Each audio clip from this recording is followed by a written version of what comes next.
discover what the KGB found in an Egyptian tomb. The objective of this particular mission was to find the knowledge which was left behind from an advanced culture. I was one of the first to be recruited by the KGB. I don't believe the soldiers realized the significance of what they were looking at. Got orders, you have to do it. The first hard evidence of a humanoid extraterrestrial life form. Extraterrestrial contact at a distant time in an ancient land. Remember, nobody knows my name. Exclusive film footage of what could be the discovery of the millennium. Learn the terrible secret before it's too late. Hello, I'm Roger Moore. In 1961, Soviet cosmonaut Andrei Andropov lifted off in a Soyuz space capsule and spent 45 minutes in orbit. For decades, we have believed that the first human beings in space were Russian. Is it possible, though, that centuries earlier, the first people to leave the Earth were ancient Egyptians? And did Soviet researchers learn this early in the 1960s? Recent evidence out of the former USSR indicates that indeed Russian agents were very curious about artifacts uncovered in Egypt. Artifacts which they believe suggest early contact between humans and beings not from this planet.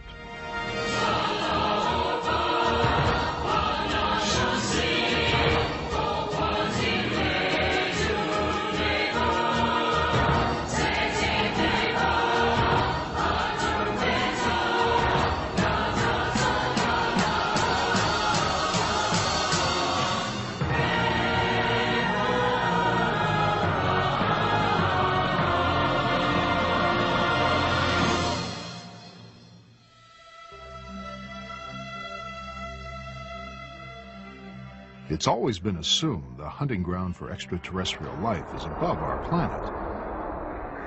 You watch the skies for UFOs. You probe the domain of deep space for the telltale signals of ET. Who would have thought to look underground for aliens? No one, except the KGB.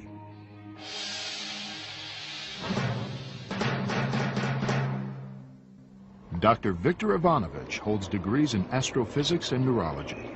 While serving in the Kremlin as science advisor on advanced propulsion systems, Dr. Ivanovich contends he gained access to the files of a KGB mission called Project ISIS. Project ISIS, it was targeted at discovering Egyptian artifacts and knowledge that may have military applications. ISIS was one of the several covert research missions that KGB was conducting during that time. Dr. Ivanovich chronicles the mission and its shocking discovery in his book, Project ISIS, the KGB's discovery of the Tomb of the Visitor. This exclusive footage has never before been seen outside the top secret facilities of the KGB. According to Ivanovich, discovered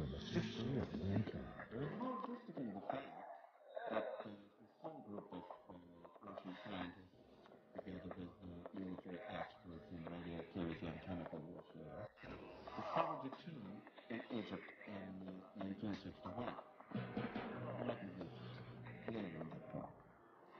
But what was not disclosed was what they found inside the tomb.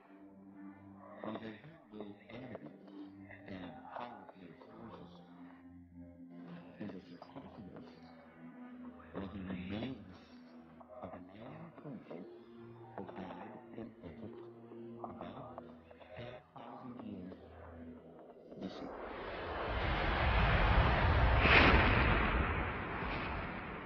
The point I'm making in my book is that the presence of this creature and the design of the pyramids and the whole pool of historical and scientific evidence shows that this particular visitation took place about 11,000 years BC.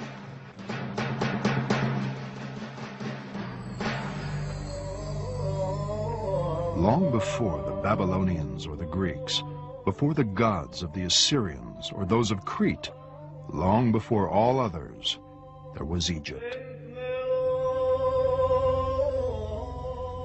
The world owes much to the ancient Egyptians.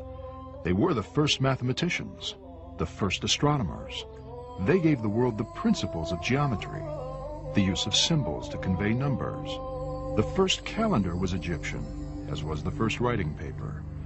The world's first libraries were found buried under the sands of Egypt. This is why the disclosure of Project ISIS is so troubling. If the claims of Dr. Ivanovich are true, if the KGB did find an alien entombed in Egypt, it will force us to reconsider the history of civilization.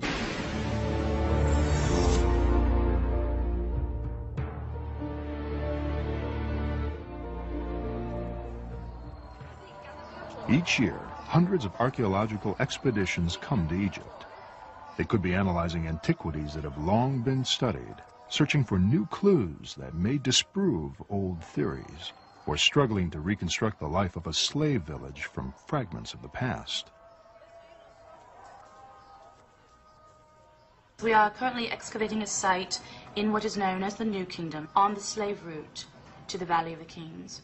And the question there is, how did the ancient Egyptians feed and care for the hundreds, perhaps thousands of slaves that they needed to create these massive, massive structures?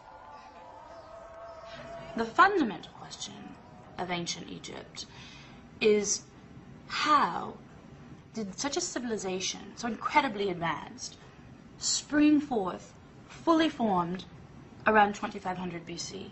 If you look back at any other ancient civilization, what you find is a gradual historical development. Meaning, they learned about trade, they created economies, they became technologically advanced slowly, hundreds and hundreds, perhaps thousands of years. You get none of that with ancient Egypt. 2500 BC, boom, fully formed society pops out of the desert. It's like a Model T Ford, the ancient automobile. 1 minute, and the next minute the craft is a space shuttle. The question, the fundamental question here, is that there seems to be no gradual historical development to explain the building of ancient Egypt. It seems to have formed from a legacy. Some have speculated that Egypt was built from the remnants of a lost civilization that perished in the biblical flood. Dr. Ivanovich contends Project ISIS discredited this theory. According to Ivanovich, the KGB uncovered evidence that proves Egypt was founded on a heritage of wisdom from an extraterrestrial race. Coming up next, exclusive film footage of the most amazing discovery of the millennium. I don't believe the soldiers realized the significance of what they were looking at. The first hard evidence of an humanoid extraterrestrial life form. The austere building behind me once housed what was undoubtedly the world's largest and most feared intelligence agency. Why would the KGB be so interested in what many consider to be science fiction? The genesis of Project ISIS began in the post-war period of the 50s. From the bloody ashes of World War II, a new Soviet state had emerged. No longer was Russia a backward agrarian nation. The motherland was a superpower and willing to prove it. Under the dictatorship of Nikita Khrushchev, the Soviets were determined to show the democracies of the West that communism was superior. It was a challenge America could not ignore. The competition between the two superpowers was an immense drain on Soviet economy. Placing the man in space before the Americans was a great propaganda feat, but it cost billions in dollars. The same for the arms buildup. Each time America tested the nuclear bomb, Russia had to respond with a bigger one, again costing the Soviet government billions. As the world watched and prayed, the two nations joined in a Cold War for technological supremacy. Khrushchev knew that the so-called socialist camp headed by the Soviet Union could not keep up this pace. It did not have NATO's resources. That's when the KGB was ordered to investigate less costly means of technical advancement. At the height of the Cold War, the KGB was the largest secret police and espionage force on the planet, with more than 300,000 agents. Under orders from the Kremlin, the KGB focused its considerable resources on areas that some would call fringe science.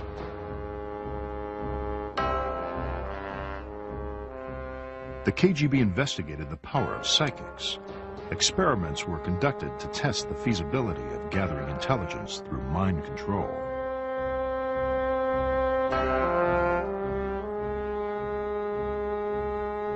A man with a taste for blood headed the paranormal division of the KGB. The KGB research into the anomalous phenomena had begun in the 1920s, when a special laboratory, so-called dark room, was created. From the middle 1930s, Russian psychics had been persecuted under Stalinist regime. Gleb Boki, who was in charge of the paranormal phenomena for the KGB, was a sinister and cruel person who was known to drink human blood. The KGB had conducted psychotronic weapons research on prisoners that were sentenced to die, and also political dissidents. When Gleb Boki and people who had studied the anomalous phenomena with him in the KGB were executed in 1937, all of the files were transferred, as far as we know, to the most secret archives of the KGB. However, the paranormal research went on. Under Khrushchev, great successes had been achieved in the Soviet Union with the paranormal. Some of the first biogenerators and machines to alter human minds came to the scene. The Americans were worried about Soviet research programs because they knew that the Soviet Union would not use it for peaceful means, that the Soviet Union was there to conquer and to overtake the United States. Another area of deep interest was UFOs. The Kremlin hoped investigating reports of alien spacecraft could advance aeronautical design.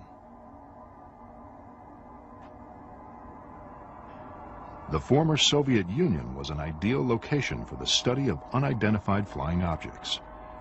Russia had more UFO sightings than any other nation. One reason for the multitude of UFO cases is that Russian borders surrounded the largest landmass in the world.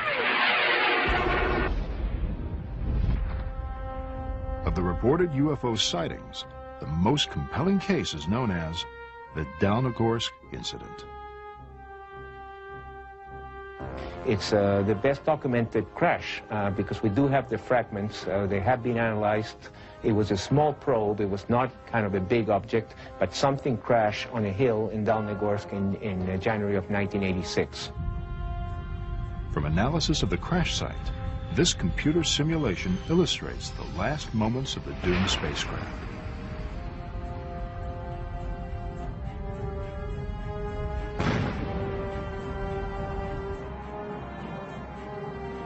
If we play the tape in slow motion, we can observe why the saucer-shaped design is so prevalent in UFO reports. Leading experts say a fixed-wing aircraft operating under the same adverse conditions would have buried its nose in the ground and burst into flames. As one can see, the saucer shape enables the space vehicle to skip and cartwheel over the field.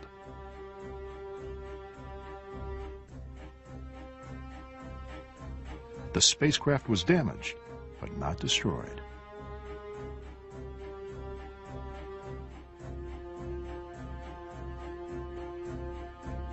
From contacts with the Russian mafia, the producers obtained this exclusive, secret KGB footage. The film purportedly shows military personnel and KGB agents at the crash site of a saucer-shaped object. Leading the mission is the man wearing the fur hat. He is believed to be a senior KGB agent. It's still not certain if the Dalnogorsk incident was the crash of a UFO. But some think the KGB's mission to find and adapt alien technology to Soviet aircraft was successful.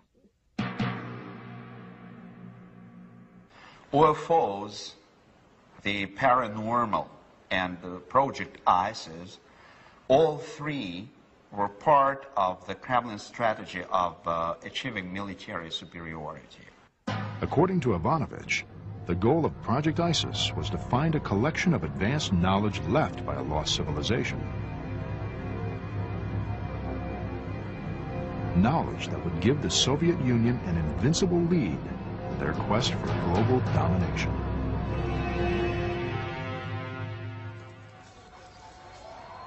One of the enduring legends of Egypt is that somewhere, perhaps inside the Great Pyramid or in a lost tomb, somewhere in Egypt is a chamber of knowledge containing the wisdom of gods who came from the stars.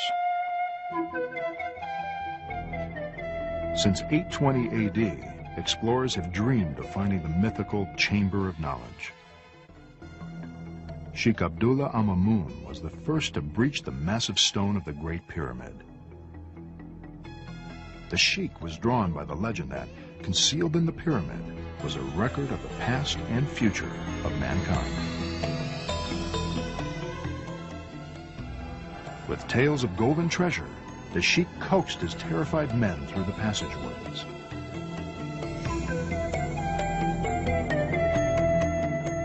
But when the Arab explorers reached the king's chamber, they found only an empty sarcophagus.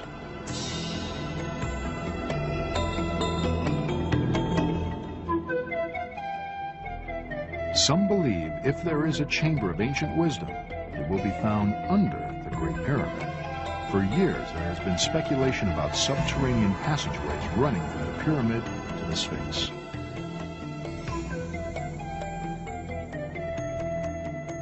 Recent seismic surveys suggest a mysterious chamber-like cavern lies below the Sphinx.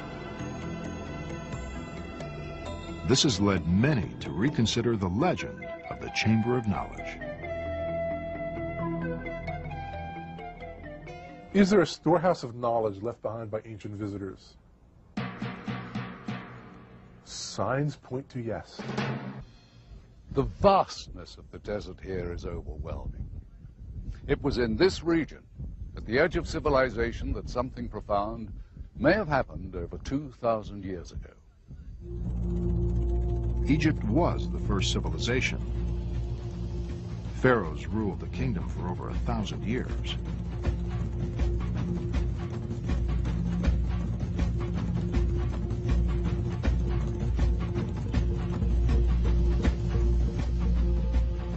Who were these mysterious people? From where did they derive their power and wealth? Where did they find their wisdom? The objective of this particular mission was to find the knowledge which was left behind from an advanced culture which predated this traditional Egyptian history. The team of archaeologists was composed of Egyptologists from Russian Soviet Academy of Science, which was one of the best schools of ancient cultures in the whole world. And in spite of that, the KGB leaders gave the project little chance for success.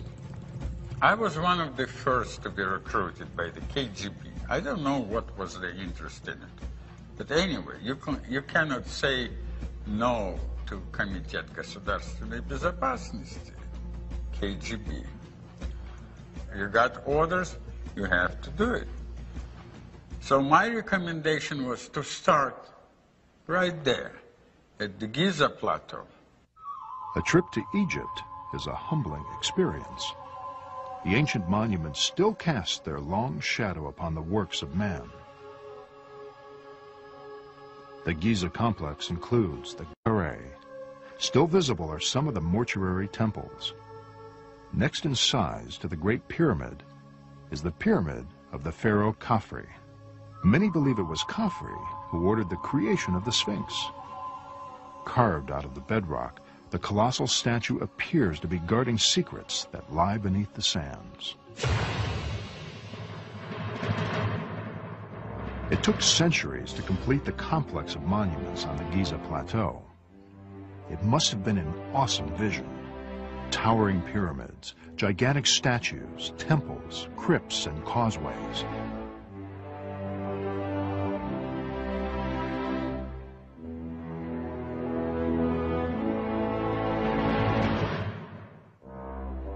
Giza was a manifestation of the power of Egypt and the divinity of a living god called the Pharaoh.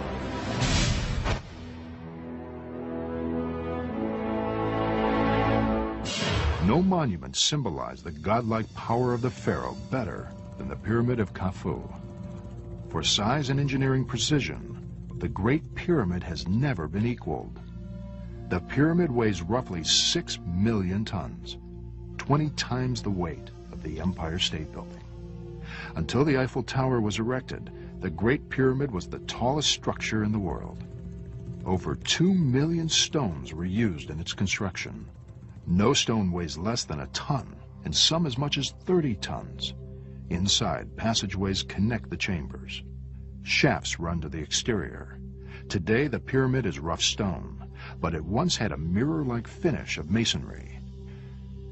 It is believed the Great Pyramid was adorned with a top of solid gold. The sunlight dazzled the eye for hundreds of miles.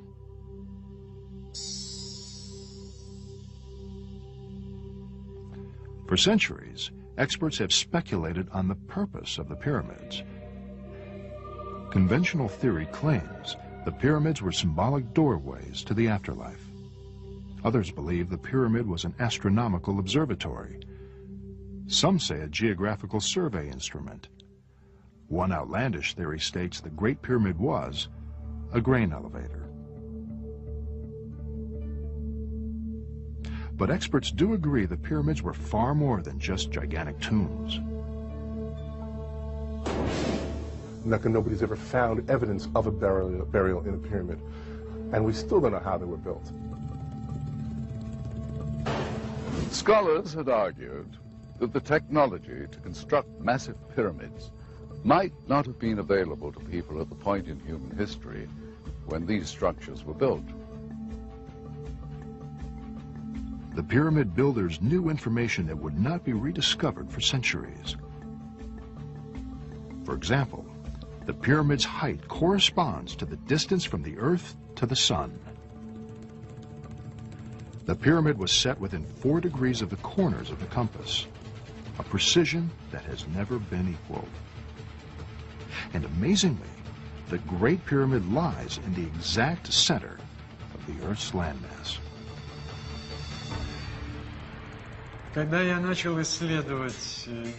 When I began my field research at Giza, I was immediately struck by the fact that whoever built the pyramids could determine longitude and latitude. This is amazing, since the technology to fix longitude was not invented until the 1600s. But more to the point, the pyramids were constructed at the exact center of the Earth. Also, the size, the pyramids are visible from an extremely high altitude. They can be seen from the moon. Plus, the pyramid is one of the best shapes for radar reflection. For these reasons, I advise the KGB the pyramids of Egypt were built for navigation by alien explorers. It makes perfect sense. Egypt would be an obvious choice for the aliens who had to establish an outpost for planetary expeditions. The initial landing by an alien expedition team would pick a flat area with a few obstacles. Egypt would be an obvious choice, since it's also in the center of the land, the habitable mass of the Earth. Though never adopting communism as its core political system, Egypt was, for many years, still firmly within the Soviet sphere of influence, a client nation. Egypt both benefited from and made concessions to its benefactor, the former USSR. Some experts speculate the Kremlin feared the CIA would learn about the mission to Egypt. Pressed by U.S. competition in the arms and space race, Russia did not want to start a tomb race. The geopolitics of the time enabled Project ISIS to operate with complete secrecy. By the late 50s, Egypt accounted for 43% of all Soviet aid to Third World nations. When Project ISIS was initiated, Soviet military personnel in Egypt numbered over 20,000. The heavy military presence disguised the efforts of mission scientists. According to Ivanovich, project scientists were headquartered in Cairo. From there, small squads of archaeologists would conduct covert studies of the Giza pyramids. Often, the scientists would be disguised as Arab peasants or army officers.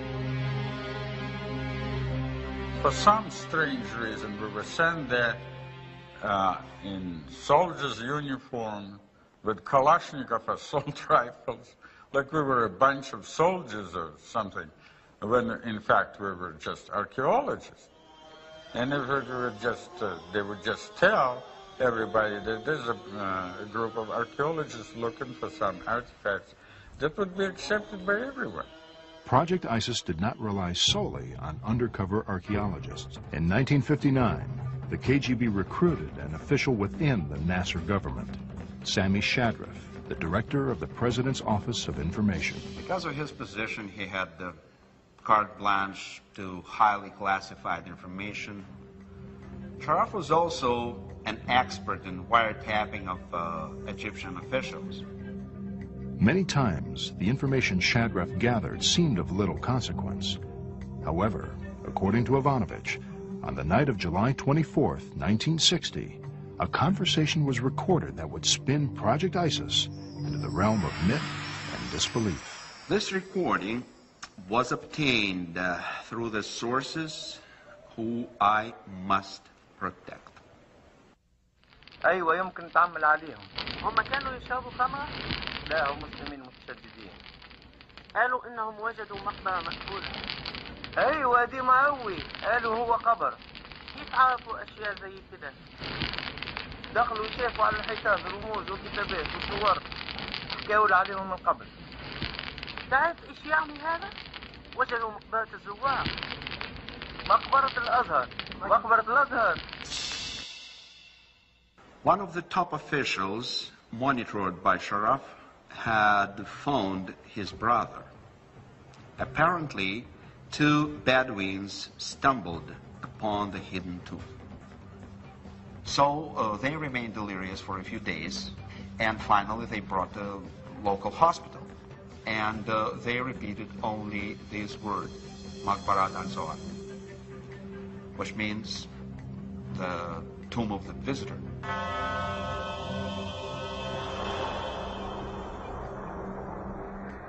A grave of the ancient Egyptian god who does not exist in Egyptian pantheon. He is not included as a god. He has a special sign as a visitor god. Long before the time of the pharaohs, there was a god who came from the skies with the others of his kind. They brought magic to the land, wonders, power, and wisdom. They returned to their home in the stars, but one stayed behind and taught the people of Nile all he knew. He was buried in the secret place. It is called Maqbarat al-Zawar, the tomb of the visitors. Can myth conceal the truth? Could a legend be based on fact?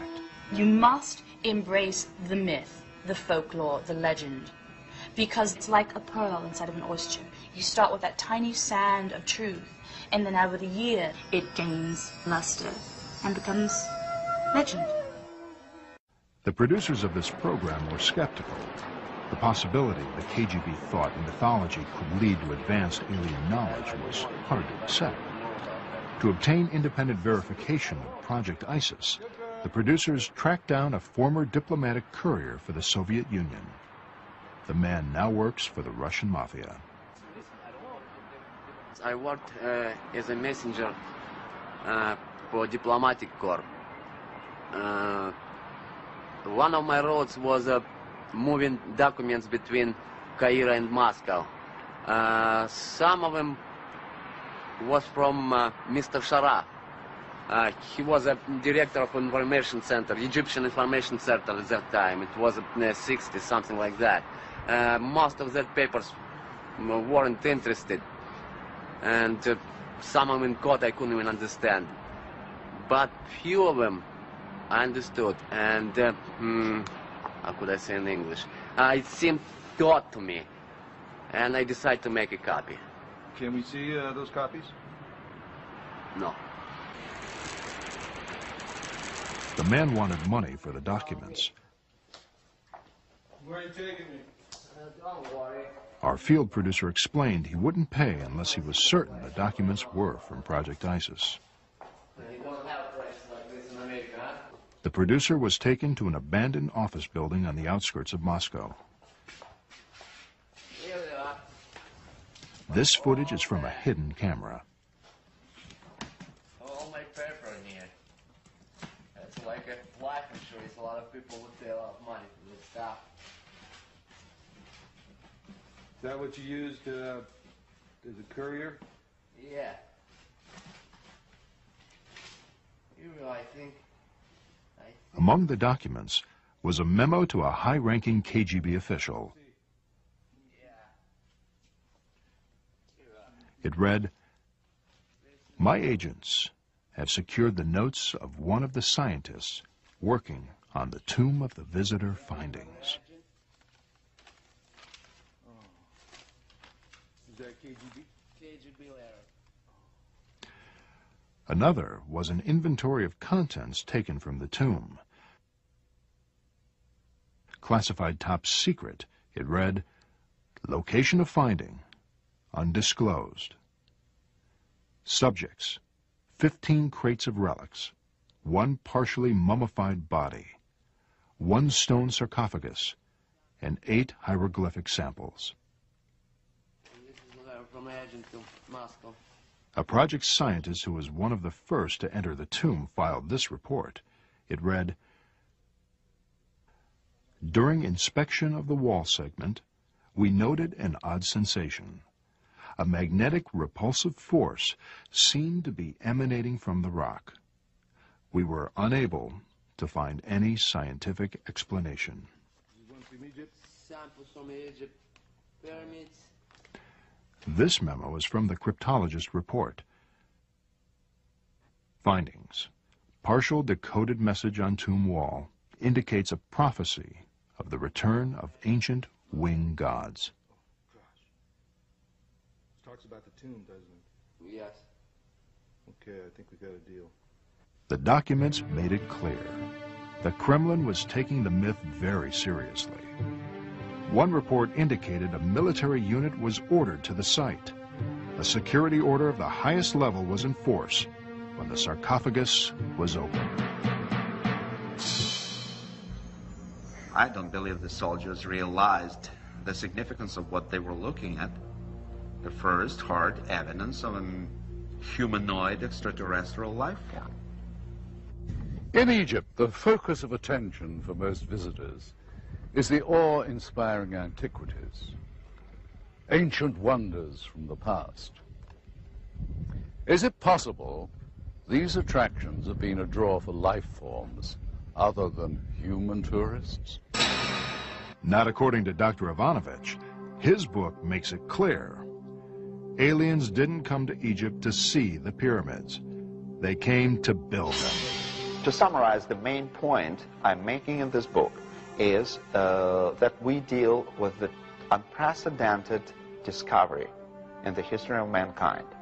That's the first discovery of the remains of a humanoid extraterrestrial alien which was walked the Earth 10,000 years BC. The principal evidence in support of his theory is the film. Ivanovich claims the footage came from the maximum security archives of the KGB. The author accepted the producer's request for an independent analysis of the footage. We asked Russian film expert Sergei Goncharov for his opinion. He first examined the film cans. And this is the name of the factory that manufactures the motion picture film in the city of Pereslavl. This is the type of film type A2, which is the emulsion. Goncharov then analyzed the film emulsion for signs of fraud. Now that we've looked at the cans, the next thing to do was to actually find out if the film itself had any markings on it. Okay, in the very beginning of the film, we have this word, which in Russian says начало, or the beginning, or the start. Okay, then we have the two bits of information which says plyonka number 267. Plyonka in Russian means emulsion or film, could denote the reel, the roll, or a batch, and this, of course, is the number. The next thing we see is this bit of information. Совершенно секретно, top secret archive of the KGB logo, and the word archive of the KGB. The KGB has a history of sophisticated counterintelligence. Could Project ISIS and the discovery of the tomb be a skillful fabrication by the KGB? But why would the Soviets want to perpetrate a hoax of this magnitude?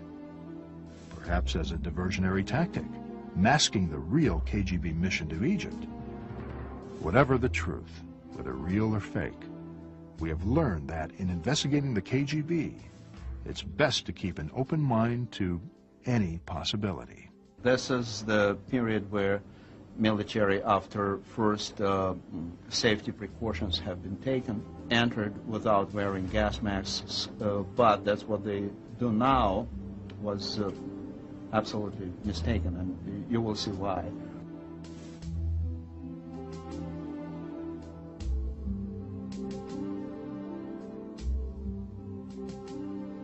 Because they had to open sarcophagus after proper examination of the content.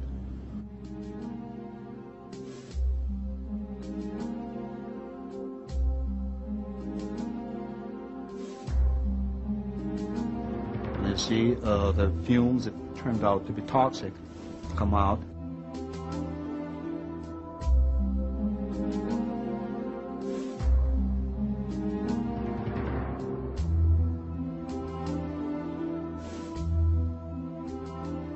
These are the remains, actually, of this extraterrestrial alien.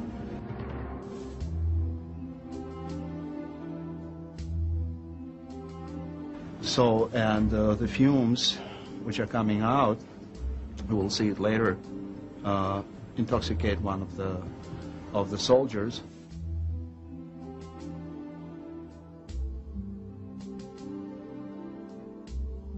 Under such circumstances, under this particular condition, they could be very poisonous.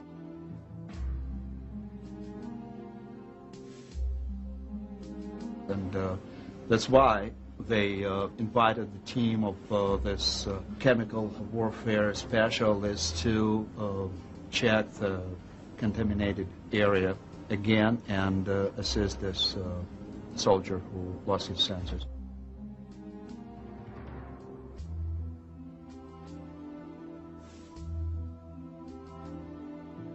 The energy inside the rock cave, particularly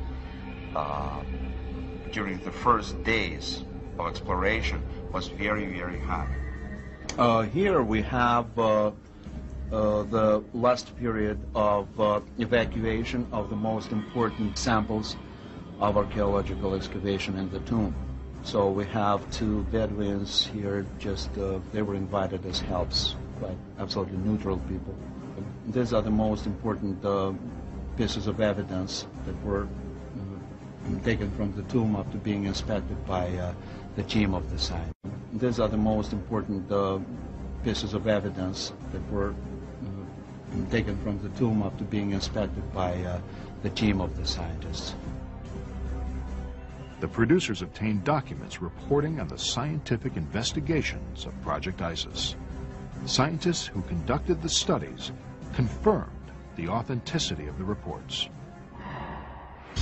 I got a call to report to the lab immediately.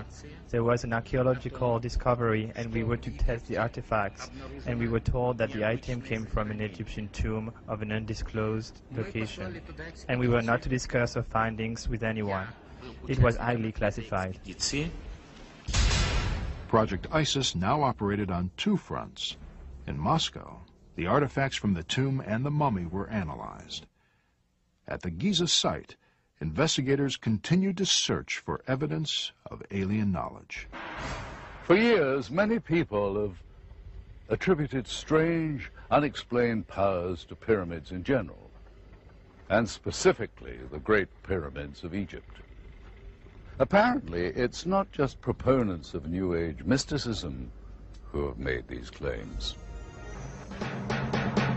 According to KGB documents, mission scientists began to wonder if the entire Giza Plateau was designed and engineered for a single purpose. This theory has found support in later research. I believe, and there are different schools of thought, but I believe that the pyramids were, or certainly the Great Pyramid, was a machine. It had some sort of purpose. The measurements are extremely precise. For example, the ratio between the height of the pyramid and the perimeter of the pyramid is the same as the ratio between the radius of the Earth and the circumference of the Earth. So you can actually see the pyramid as sort of like a three-dimensional triangular depiction of a hemisphere, which might suggest that there was some reason to have the pyramid resonate with the planet. Now, I can convince, I think, even the greatest skeptic in 30 seconds that pyramids have powers to alter cosmic rays. Now, that sounds like some spacey thing, but here's the deal. A prism. Archaeoastronomer Yuri Vladimir agrees with the prism hypothesis. The pyramids are, in effect, huge prisms capable of concentrating energy. Capturing the light from the stars would initiate a process that would turn the Great Pyramid into an interstellar transmitter. Project scientists claim the three pyramids and Sphinx could be integral parts of an immense machine designed by alien engineers. According to them, all the monuments of Giza are linked by a master control mechanism inside the Great Pyramid. In the Great Pyramid, a passageway leads to the king's chamber.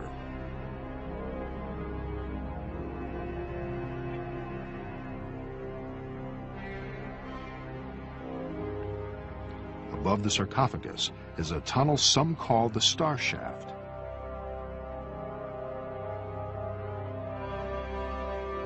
When a specific celestial alignment occurs, starlight streaks down the shaft. Investigators theorized that radiant energy striking the sarcophagus could initiate something similar to a cold fusion reaction. Project researchers believed the prism structure of the pyramid would magnify and transfer the energy to the other monuments. In ways not fully understood by the team, a unified beam of energy could erupt, turning the Great Pyramid into a cosmic beacon used by alien starships for celestial navigation. A far-fetched theory, no doubt, but the Giza investigating team immediately informed KGB headquarters. We briefed the KGB on our findings. We were ordered to investigate possible target locations for pyramid transmissions. As the Giza work continued, the scientists at project labs in Moscow were preparing to create the most amazing portrait in history. Through the forensic reconstruction, they were able to replicate the face of a humanoid found in the tomb. In the movie Raiders of the Lost Ark, the Nazis were shown to be interested in archaeological findings in Egypt, which they hoped would yield untold powers. Sometimes truth, as they say, is stranger than fiction. Anthropologists speculate other cultures may have been motivated by the same impulse that produced the pyramids of Egypt. Ancient pyramids have been found in places as diverse as Mexico and China. Many experts conclude there must be an historical connection. It's an uncanny coincidence and it's an uncanny convergence that very much supports the notion that there was some sort of common antecedent civilization, or that there was some common civilization that touched all these other civilizations that had either an unearthly or an incomprehensible origin. All of these legends and myths talk about beings who are men but not men, who lived long lives, who were giants, who went up in spaceships, who traveled among the stars, who brought us knowledge of language, alphabets, calendars. Legend says the pyramids of China were built when the first emperors ruled. The emperors were called the Sons of Heaven.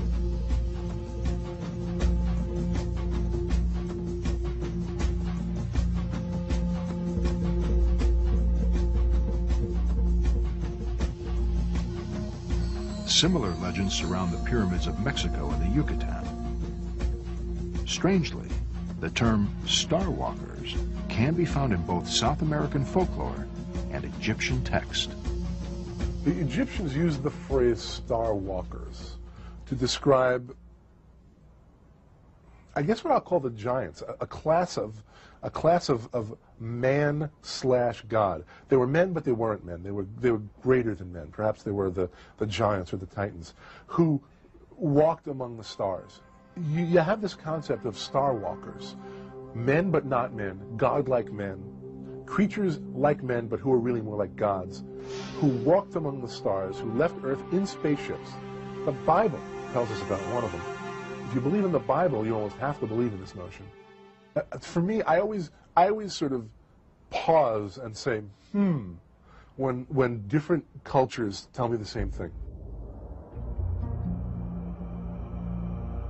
The commonality of myth and pyramid building among diverse populations leads some experts to speculate that all cultures might be traced to a single parent civilization. This mysterious race may be responsible for the oldest known civilization on the American continent. The Incas of Peru nearly rivaled the engineering and construction abilities of the Egyptians. Similar to the Egyptians, the Incas had no knowledge of the wheel, yet thousands of miles of roads spanned their empire. How did the primitive Inca construct roads over the most hostile terrain on the planet? And why? Building the spiritual center of Machu Picchu would severely test today's engineers. How did the Incas move massive stones to such heights? Perhaps the Incas were aided by an unknown civilization that first appeared in Egypt. Some say this mysterious race left us time capsules of knowledge. Key to finding our ancient legacy is to unlock the secret of the pyramid. The scientific team at Giza believed they had discovered the secret of the pyramids. According to them, the pyramids were used for celestial navigation by alien space travelers.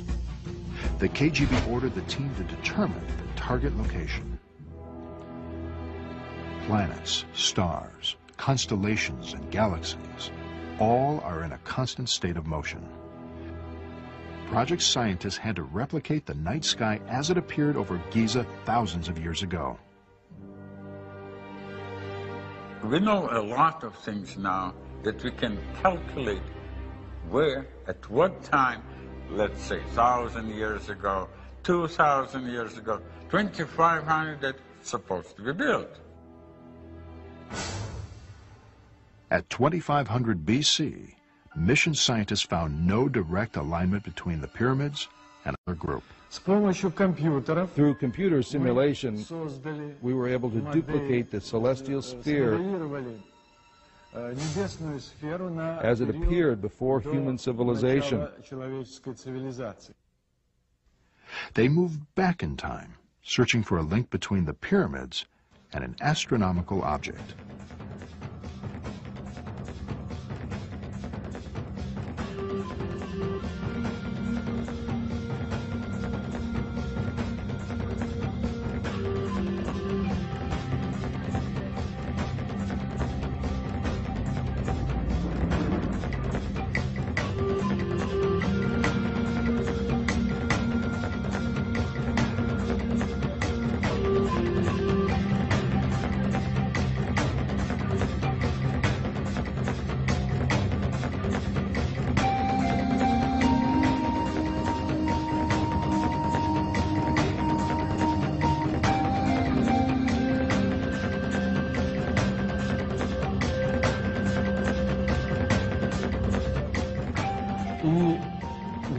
At 10,500 BC, something very strange occurred. Didn't match at 2500, but it did at 10,000 BC. You understand? According to investigators, at 10,500 BC, the three pyramids at Giza are aligned with the stars in the constellation of Orion. The monuments of Giza were targeted on the constellation of Orion. This could not have been by chance. The builders of the pyramids must have been working from plans that were designed in 11th millennium BC, before the pyramids were constructed. A similar correlation was found when team members tested the artifacts. We started by conducting a radioactive sampling. Both the relics and the mummy were negative. Microscopic sampling of mineral composition, as well as magnetic neutron particle bombardment, indicates it is a mixture of metal and synthetic materials of unknown origin. More testing with carbon dating and radioactive sampling placed dates beyond 10,000 BC. Excitement shot through the project headquarters.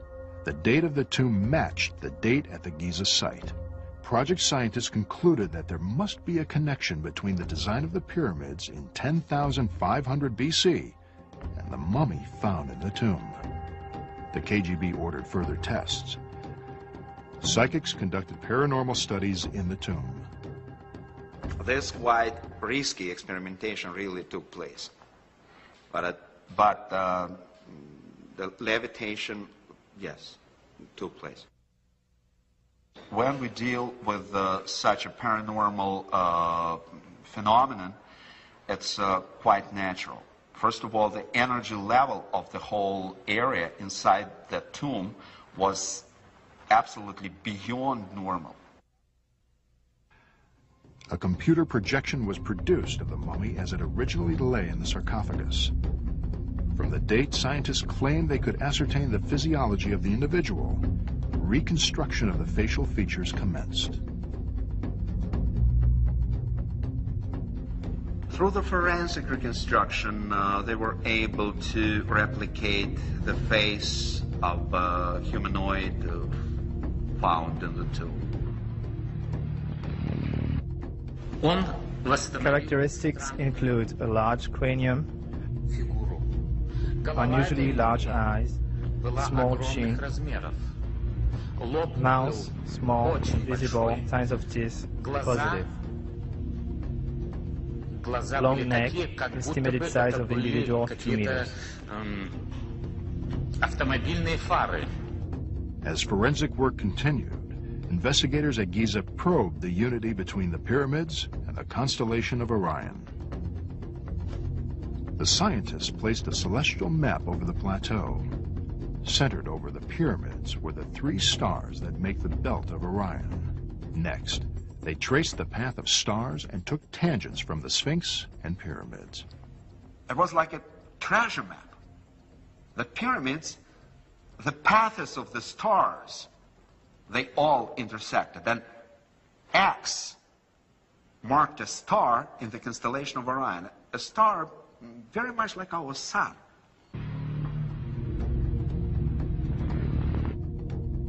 At project labs in Moscow, the facial reconstruction neared completion. I know this sounds unbelievable. I wouldn't believe it myself if I hadn't been there. But the reconstruction, the mummy, it didn't appear to be human. Maybe the legend is true.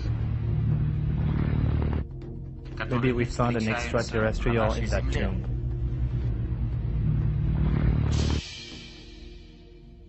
Coming up next. The conclusion was inescapable. The aliens who came to our planets in 11 millennium BC laid the foundation for building the pyramids thousands of years later. And they came from the planet that circled the star in the constellation of Orion. If something not from this earth had been recovered here in Egypt, it would have been brought to a classified military base back in Russia, where super-secret operations have been conducted since before the Second World War. As you know from our previous investigations, even the KGB can't keep secrets forever.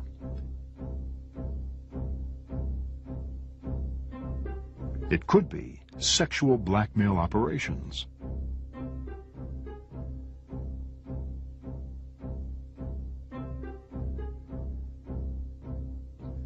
Assassinations. UFO recovery missions. All have been prone to leaks.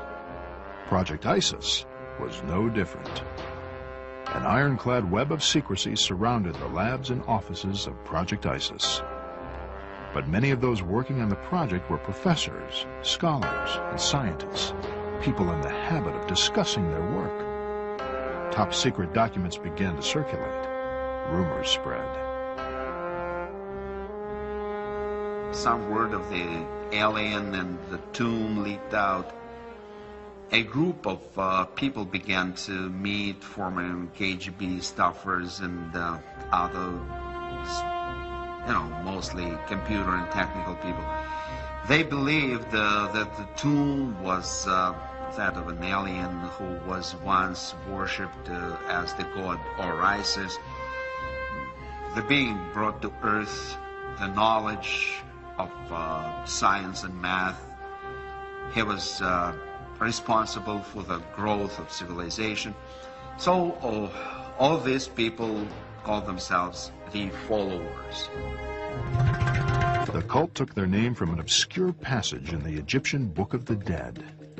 According to Egyptian belief, a family of gods came from the stars, bringing to the people of the Nile the wisdom of the universe. One day, the gods returned to their celestial home, except Osiris. The god gathered a group of mortals together and taught them much wisdom, including the magic of numbers. They called themselves the followers.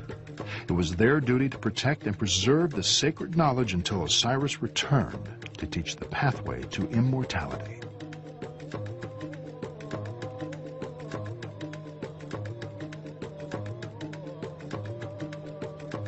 The Egyptians were extraordinary astronomers. The reason is they believed, and let's not even say believed, they fully understood in every fiber of their beings that the stars were the map to the great god Osiris, to the afterlife.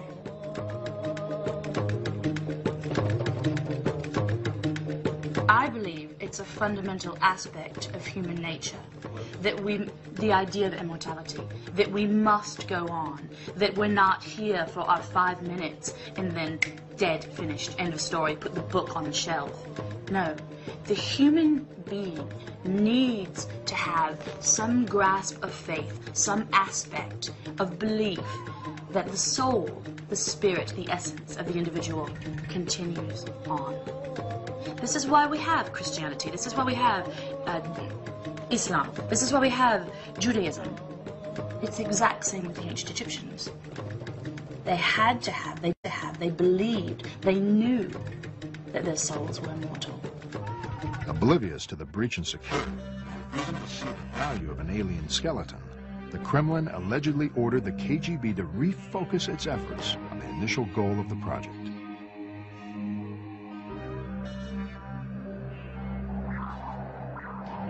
With the use of ground-penetrating radar, the passageway and tomb were imaged.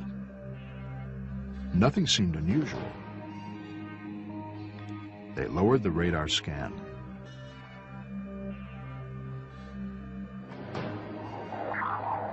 Still nothing. The radar screen showed only rock strata.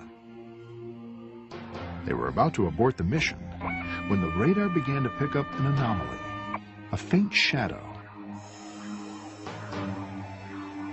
It appeared like a passageway.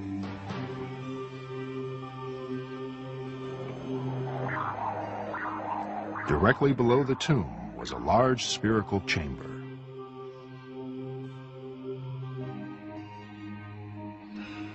Many in Project ISIS believed they had found the legendary Chamber of Knowledge.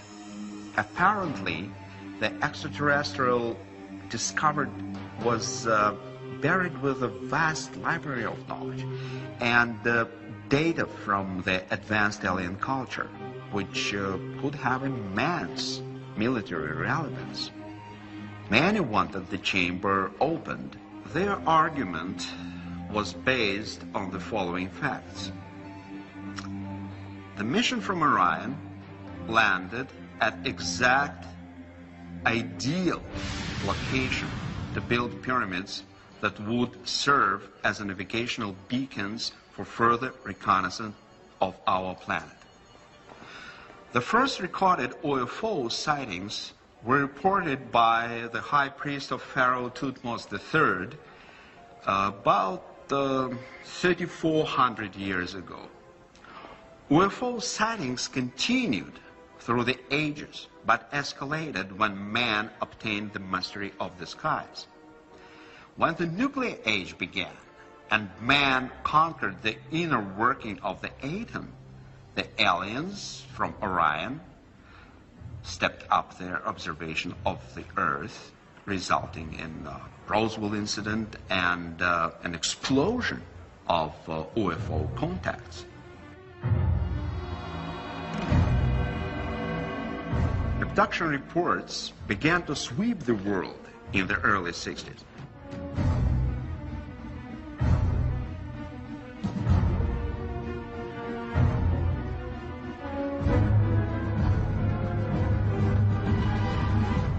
A pattern emerged. Nearly all abductees spoke of physical examination. Women spoke of the insertion of objects, something resembling artificial insemination. Many believed they were again abducted, giving birth to alien hybrids.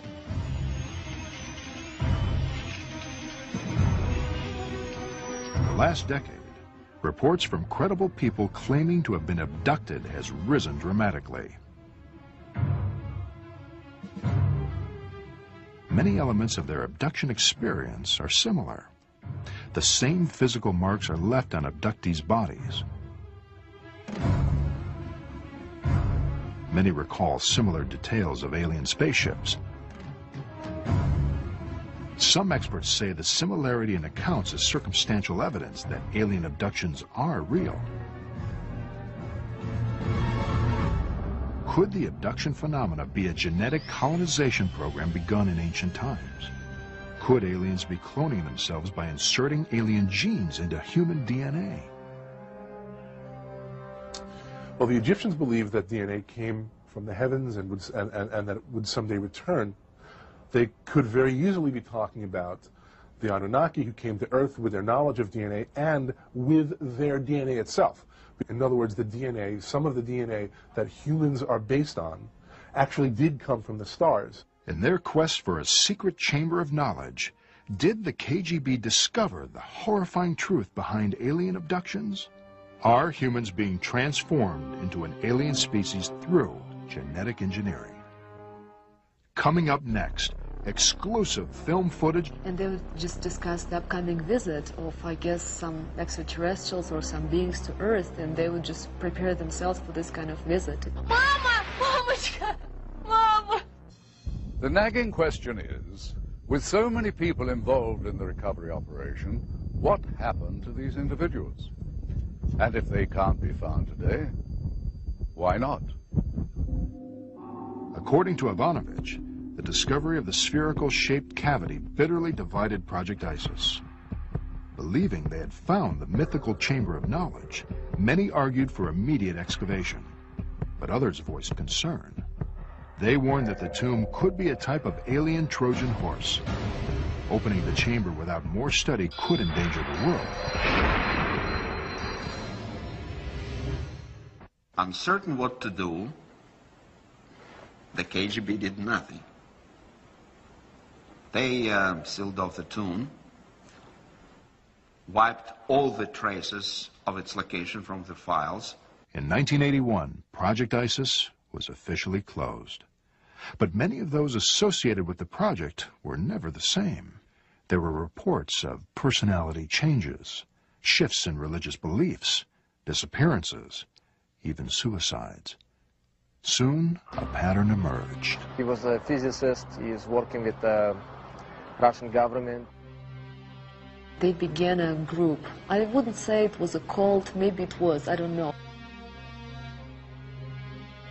One night I came back from school and the whole place was a mess, and the papers on the floor, and they would just discuss the upcoming visit of, I guess, some extraterrestrials or some beings to Earth, and they would just prepare themselves for this kind of visit. And it was kind of scary because I mean, when I was a kid, I would believe in things like this. The night before this happened, he was talking to my mother, and I overheard that he was saying Egypt, something out of this world, something not from Earth, and you know, and then he said KGB, and that's about it. It was scary for me to realize that my family belongs to some kind of cult or things like this, and God knows what they believe in. It was very strange, and I was thinking that maybe my family is, I was wondering if they were okay. When I walked into the room, you know, father was laying on the floor with a gunshot. I just know that they called themselves the Followers. When the producers began researching this program, the story of the cult seemed like a dead end. Composed mostly of computer programmers, scientists, and technicians, the KGB took little interest in the group. Then the producers came across this news article. For reasons unclear, the story of a bus full of Russian tourists who disappeared in Egypt in 1985 drew little attention.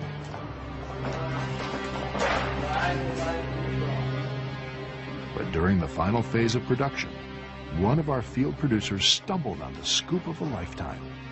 It occurred during the hidden camera exchange with the former diplomatic courier. Stop. That's terrible. Scary. That's Ludanka. It's a headquarters of KGB. You've been in there? Yeah. You ready to pee in your pants?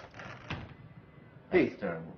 Hey, by the way, when you came out of any of your last trips out of Egypt, did you ever come across a videotape, Egyptian? You're lucky. I have some tape. I saw some pornography, but all videotape. You can have it. Egyptian police give it to me as my gift. Thanks. The business.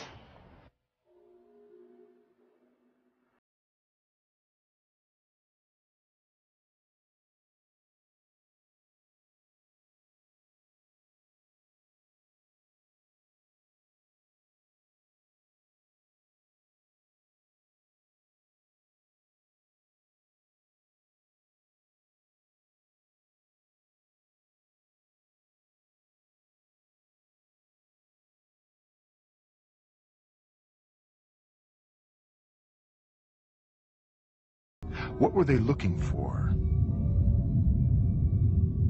Then, night seemed to turn into day.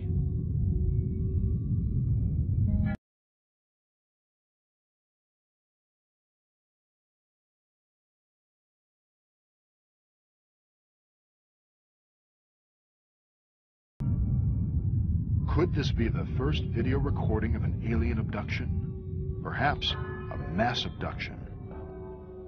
Could it be connected with the discovery of the tomb? If so, could these tourists be members of the cult? Piece of archaeology? In his book, Ivanovich claims the followers believed the opening of the tomb signaled the aliens in Orion. They estimated the time electromagnetic energy would take to reach the constellation. The cult concluded the aliens could return no earlier than April 23, 1985. According to Ivanovich, the group went to Egypt to praise the return of the alien known to ancient Egyptians as Osiris. They believed it was Osiris who was buried in the tomb of the visitor. It was he who brought the fundamentals of science to mankind, which begat civilization. The followers believed the second coming of Osiris would herald the beginning of a new age for mankind.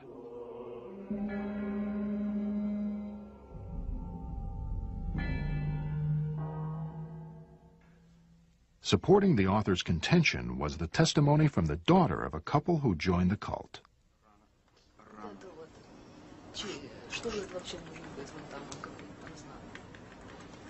Я думаю, что в этом нет ничего существенного. Please keep on rolling, right? So, what was it? Could you blow it up a little bit?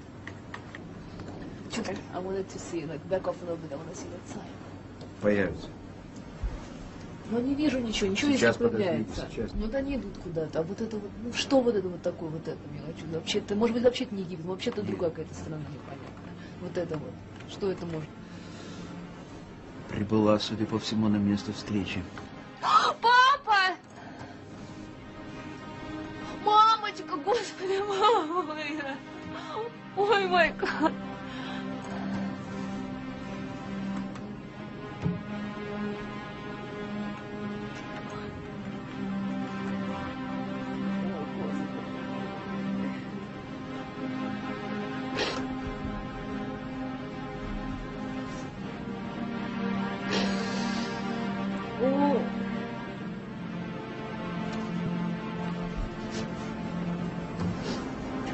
What did you see there?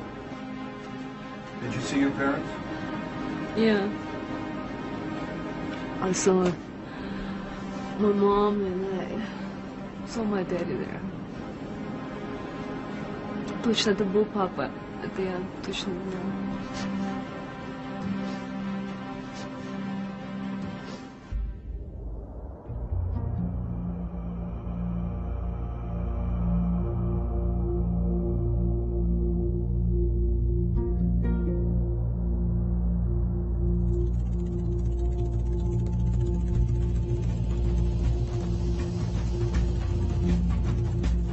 It's been said that to understand Egypt, one must find a strand of truth among the threads of myth, magic, and mysticism.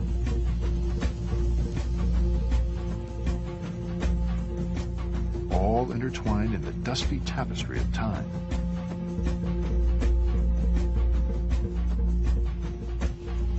Perhaps it is the same with the story of Project Isis. Untangle the theory and speculation, and you will be left with the strand of truth.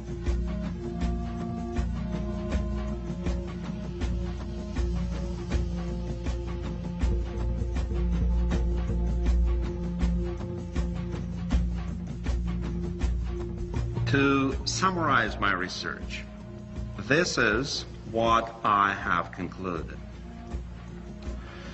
Approximately 13,000 years ago, aliens from a planetary system around a star in the constellation of Orion came to Earth. Why? various possibilities. They could have been explorers, like we explored the moon and our own planet, or perhaps on extraterrestrial Peace Corps mission to a primitive society, or maybe they were intent on colonization. While Dr. Ivanovich's book has received cold silence from Russian officials, it has sparked passionate debate among the scientific community. Of course, I am familiar with Project ISIS by Dr. Ivanovich, and I've read it, and I can easily dismiss the vast majority of the book as the workings of an overactive imagination. After establishing an outpost, they began a propaganda campaign targeted at the indigenous population that was disguised as a religion. The massive building projects that aliens planned required a large, obedient labor pool. There's a theory that causes all indigenous people anger, and that is that some Martian, be he Osiris or whomever, came down from the heavens and gave us technology. Because what that says is that my people, the Egyptians, the Native Americans, the Druids or Celts, or whomever the individual might be, that these people did not create their own society. They selected or created a certain class of society. Probably they selected during a couple of generations. And then they brought this knowledge in the form of religion. That these individuals were indeed given this by someone else. That is not only wrong and misleading, it's terribly insulting. So, the objective of this particular mission was to find the knowledge which was left behind from an advanced culture which predated this traditional Egyptian history. The tomb of the visitor. No one's ever going to look for this tomb, because to do so would be like looking for the home of the Easter Bunny. Gods are not for burial, but for worship. A group of people began to meet, former KGB staffers and other, mostly computer and technical people. All these people call themselves the followers. But there is one chapter that I find intriguing. Chapter number 7. It is about a Russian cult called the Followers. And these individuals were all from advanced technological backgrounds, computer technicians, phone creation people, just extraordinary, brilliant people who dealt with radio waves. And they believed that the great god Osiris was sort of a god of technology, if you will, and that he did come and he did give this incredible wealth of knowledge to the ancient Egyptian people, and that he would indeed return to Egypt. It was a little bit scary to go deep about things like this. My mom and dad, they would just gather in the kitchen and talk maybe English or some different language, so I wouldn't understand what they're talking about, We do know as their landing site was picked at the desolate location in the center of our planet, Egypt. I had recurring dreams about my family, about some light coming into them, being abducted to the spaceship, something like this. I've been seeing dreams like this, and I don't know if it was hallucinations or something like this. So what you have is an incredible amount of brilliant individuals, brilliant minds, traveling now to Moscow, from Moscow, to look for this tomb of the visitor, for the return of the great god Osiris. In the physical world, in the physical reality, they're not with me, they're not here, they're lost, I believe. in a sense, inside of me, some kind of sixth sense or something like this, whatever you call it. Somehow they're with me all the time. I don't know. I feel that they're somewhere around me, that I feel that their presence all the time. So if they're abducted and they're elsewhere, obviously they're alive, they're somewhere here. If I don't have a feeling that they're dead.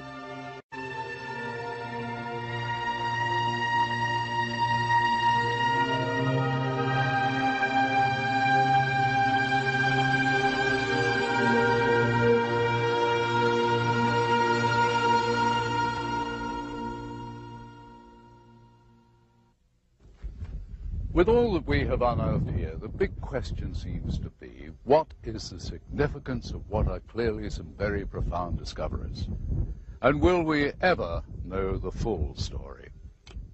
We hope you've gained some insights into what promises to be a continuing source of intrigue and controversy.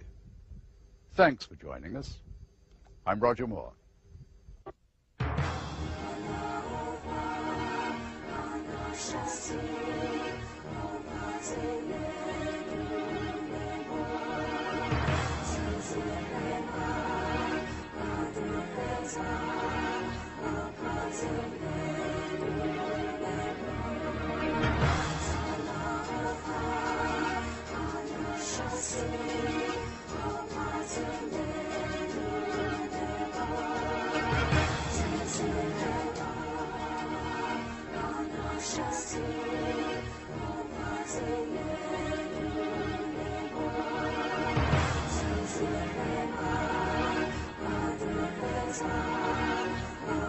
Thank you.